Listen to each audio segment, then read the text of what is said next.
بسم اللہ الرحمن الرحیم۔ السلام علیکم ورحمۃ اللہ وبرکاتہ۔ میں آپ کا میزبان حافظ محمد احمد آپ کی خدمت میں حاضر ہوں۔ آج انشاءاللہ العزیز جس موضوع پہ لب کشائی کرنی ہے وہ ہے حضرت غازی عباس علمدار کی شہادت۔ اللہ رب العزت کی بارگاہ میں دعا ہے اللہ حق سچ بیان کرنے کی توفیق نصیب فرمائے، اللہ عمل کی بھی توفیق عطا فرمائے۔ اے ایمان والو، امیر المؤمنین حضرت علی شیر خدا حیدر کرار رضی اللہ تعالیٰ عنہ کے فرزند حضرت غازی عباس علمدار رضی اللہ تعالیٰ عنہ میدان کربلا میں حضرت امام حسین رضی اللہ تعالیٰ عنہ کی بارگاہ میں حاضر ہوئے اور میدان کربلا میں جانے کی اجازت طلب کی، اور امام پاک کی خدمت میں عرض کیا کہ حضور بھائی جان، مجھ سے ننھے ننھے بچے پیاسے نہیں دیکھے جا رہے، مجھ سے سکینہ کی پیاس کو نہیں دیکھا جا رہا، علی اصغر پیاس میں تڑپ رہا ہے، اے میرے پیارے بھائی مجھے میدان کربلا میں جانے کی اجازت دے دیجیے۔ اس وقت امام علی مقام رضی اللہ تعالیٰ عنہ نے فرمایا، اے غازی عباس،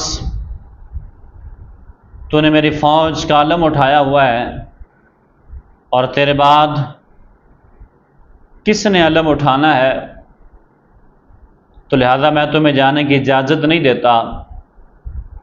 اس وقت غازی عباس نے امام علی مقام کی بارگاہ میں عرض کی، بھائی جان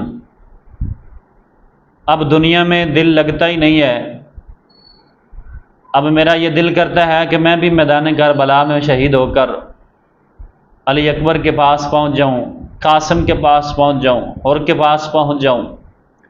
اب دنیا میں دل لگتا ہی نہیں ہے، دنیا میں کچھ رہا ہی نہیں ہمارا۔ اور کہا کہ میرا دل کرتا ہے میں نہر فرات سے جاؤں اور پانی لے کر آؤں۔ اس وقت امام علی مقام رضی اللہ تعالیٰ عنہ نے فرمایا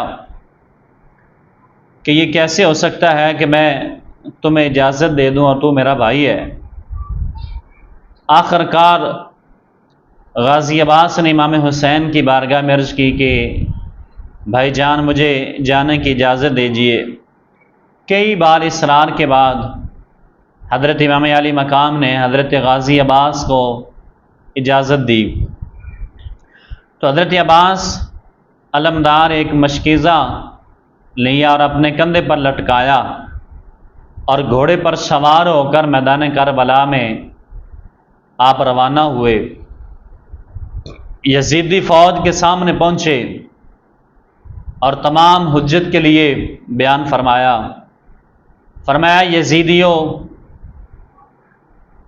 اے یزیدیو، بے رحم انسانوں، تم نے آل رسول پر پانی بند کر کے درندگی والا ایک کام کیا ہے اور ظلم کی انتہا کر دی ہے۔ میں تم سے کہتا ہوں کہ ابھی بھی وقت ہے اور نبی کریم صلی اللہ علیہ وسلم کی آل پر پانی جو بند ہے اس کو کھول دیا جائے، اور اب بھی اپنے ظلم و ستم سے توبہ کر لو، امام پاک کے خون کا نہ حق جو تو نے قتل کرنا ہے اس سے باز آ جاؤ۔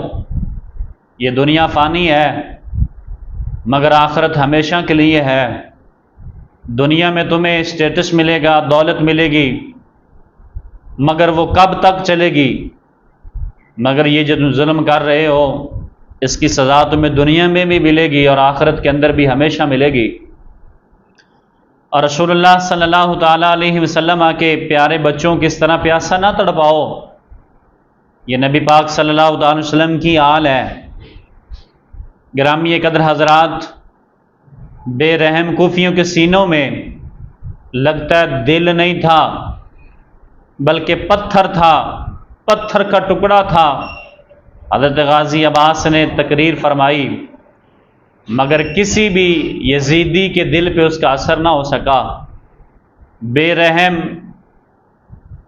یزیدی فوجیوں نے غازی عباس کی کسی ایک بات کو بھی نہ مانا۔ اس وقت حضرت غازی عباس علمدار نے نعرہ تکبیر بلند کیا اور آپ تلوار لے کر یزیدیوں پر حملہ کے لیے نکلے۔ تو گرامی قدر حضرات، آپ کا حملہ تھا یا قہر خدا تھا جو یزیدیوں پہ میدان کربلا میں نازل ہوا، اور گھوڑے دوڑنے لگے، بدکنے لگے اور کودنے لگے، اور تلوار ہاتھوں سے گرنے لگی، لائنوں کے سر کٹنے لگے۔ غازی عباس ان یزیدیوں کو ایسے کاٹ رہے ہیں جیسے گاجر اور مولی اور فصل کو کاٹا جاتا ہے۔ حضرت عباس علمدار ان یزیدیوں سے لڑائی کرتے ہوئے آپ نہر فرات پر پہنچے۔ وہاں پر آپ نے مشکیزے کو پانی سے بھر لیا، اور پھر اس کے بعد خود کو پیاس لگی تھی اور چلو پانی کا لیا، اور جب اپنے منہ کے قریب کیا تو سجدہ سکینہ کی پیاس یاد آئی۔ کہا ہو سکتا ہے کہ میں پانی پی لوں مگر یہ خیموں تک پانی نہ پہنچ سکے۔ تو سکینہ میری بیٹی مجھے کہے گی چاچا آپ نے تو پانی پیا تھا مگر اصغر نہ پی سکا۔ تو آپ نے نہر فرات کے پانی سے کہا جب تک میں اعلی رسول کے ایک ایک فرد کو پانی نہ پلا لوں گا تب تک یہ پانی میرے اوپر حرام ہے۔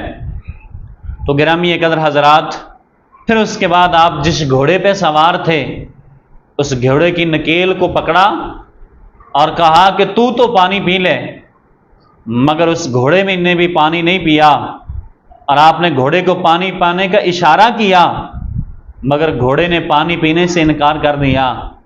اعلیٰ حضرت امام احمد رضا خان فاضل بریلوی رحمۃ اللہ علیہ کے بھائی امام حسن رضا بریلوی رحمۃ اللہ علیہ نے کیا خوب ترجمہ فرمایا۔ آپ فرماتے ہیں اشارہ اسپ نازی کو تھا پانی پینے کا، پیاسا گرچہ تھا گھوڑا مگر واقف کرینے کا، لگا جب منہ سے پانی ہونٹوں تک تری آئی، ہٹائی خود ہی ستا آپ سے گردن بے رعنائی۔ گھوڑے نے کہا یہ نہیں ہو سکتا کہ جب تک آپ پانی نہ پئیں اور اہل بیت کا کوئی فرد پانی نہ پیے تو پھر میں بھی پانی نہیں پیوں گا۔ ان یزیدیوں سے، ان لعنتیوں سے تو وہ گھوڑا ہی وفادار تھا جو حضور کی اہل بیت سے محبت کرتا تھا۔ گرامی قدر حضرات، حضرت غازی علمدار گھوڑے پر سوار ہوئے اور پانی لے کر مشکیزہ خیمے کی طرف آپ آ رہے ہیں۔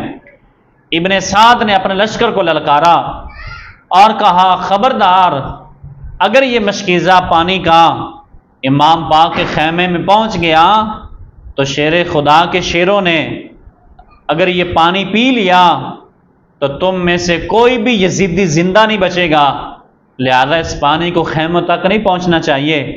یہ سنتے ہی یزیدی فوجیوں نے حضرت عباس علمدار کا چاروں طرف سے جو ہے وہ محاصرہ کیا اور تیر تلواروں کی بارش کر دی، یہاں تک کہ نوفل ملعون نے دھوکے سے ایسی تلوار چلائی کہ غازی عباس نے جس کندھے پہ مشکیزہ پانی کا رکھا ہوا تھا وہ بازو کٹ گیا اور وہ بازو کی زمین پہ گرا۔ اس کے بعد غازی عباس نے وہ مشکیزہ اپنے دوسرے بازو میں لٹکایا مگر دوسرا بازو بھی کٹ گیا۔ پھر آپ نے اس مشکیزے اپنے دانتوں کے اندر جو ہے وہ رکھا اور لٹکایا، اور یزیدیوں کے ساتھ لڑتے ہوئے آپ خیمے کی طرف آ رہے ہیں تو گرامی قدر حضرات دونوں بازو کٹ گئے۔ آپ مشکیزے کو پھر بھی اپنے دانتوں کی مضبوطی سے پکڑ رہے ہیں، اور ایک یزیدی ظالم ایسا تھا اس نے مشکیزے کو تیر چلایا، مشکیزے میں سوراخ ہو گیا، جتنا پانی تھا وہ سارا میدان کربلا کی ریت نے پی لیا مگر پانی خیموں تک نہ پہنچ سکا۔ تو گرامی قدر حضرات اس وقت جسم زخموں سے غازی عباس کا چھلی ہو چکا تھا، نڈال ہو کر گھوڑے سے زمین پر تشریف لائے اور امام حسین کو آواز ماری یا اخاہ ادرک اخاہ، یا اخاہ ادرک اخاک، یا اخاہ ادرک اخاک۔ آپ آواز مارتے ہیں اے بھائی حسین اپنے بھائی کی خبر لیجئے، اے بھائی حسین اپنے بھائی کی خبر لیجئے۔ تو گرامی قدر حضرات حضرت امام حسین دوڑ کر پہنچے تو کیا دیکھا؟ حضرت غازی عباس علمدار خون کے اندر جو ہے وہ نہائے ہوئے ہیں اور آخرت کے مہمان بنے ہوئے ہیں۔ حضرت امام پاک نے اتنی زور سے آنکھ کھینچی کہ کربلا کی زمین میں ایک خوف پیدا ہو گیا، کربلا کی زمین دہل گئی، اور آپ کو اپنی آغوش میں اٹھایا، اور آپ زبان مبارک پر غم کے نڈال تھے، اور یہ کلمات امام علی مقام کی زبان پہ جاری تھے، الآنا الآنا انکسر ظہری۔ امام حسین نے جب غازی عباس کو دیکھا کہ وہ میدان کربلا میں شہید ہو گئے ہیں تو آپ کے لبوں پہ یہ آواز جاری تھی، اب میری کمر ٹوٹ گئی ہے، اب میرا کوئی سہارا نہیں رہا۔ غازی عباس کے شہادت کے بعد حضرت امام حسین فرماتے ہیں کہ اب میری کمر ٹوٹ گئی ہے، اب میرا کوئی سہارا کوئی نہیں۔ پھر آپ روتے ہوئے حضرت عباس علمدار کے آپ آلود چہرے جہاں پہ جو ہے وہ خون لگا ہوا ہے، حضرت غازی عباس کے چہرے پر جو ہے امام حسین نے اپنا سر رکھا اور کہا، سر رکھ کر، اے بھائی اے بھائی اے بھائی۔ حضرت غازی عباس کے چہرے پر امام حسین اپنا سر رکھ کر یہ آوازیں مارتے رہے، اے بھائی اے بھائی، تو میرا بھائی ہے، اب تیرے بعد میرا کوئی بھائی نہیں ہے۔ پھر حضرت عباس کی روح کف انصری سے جو ہے وہ پرواز کر گئی، اور انا للہ و انا الیہ راجعون۔ اس طرح گرامی قدر حضرات، میدان کربلا میں حضرت غازی عباس علمدار رضی اللہ تعالیٰ عنہ نے جام شہادت نوش کیا۔ اللہ کی بارگاہ میں دعا ہے اللہ ان کے درجات میں بلندیاں عطا فرمائے، اللہ ہم سب کو ان کے ساتھ پیار کرنے کی توفیق عطا فرمائے۔